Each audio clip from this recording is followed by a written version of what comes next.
කියවන්න දෙන්න. පුස්තකාලවලට පිස්සුද ඕට යන්න දෙන්න. මේ විහාරයේ ඔබට පේන්නේ ඇති තවත් අලුත් ගොඩනැගිල්ලක් තිබෙනවා. ඒ ගොඩනැගිල්ල ඇත්තටම සංඝාවාසයක්.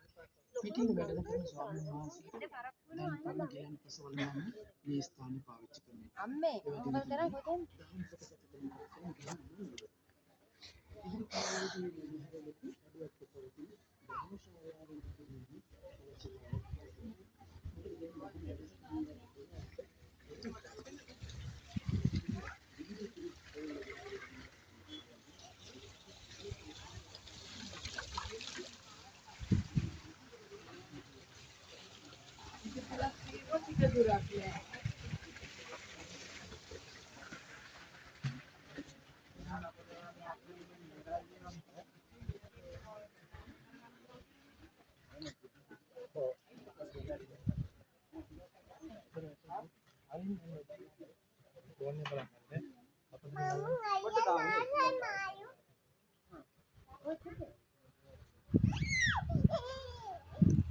ඉන්නේ මම පස්සෙන් නම් ඈ? පොරොට දගලන්න එපා.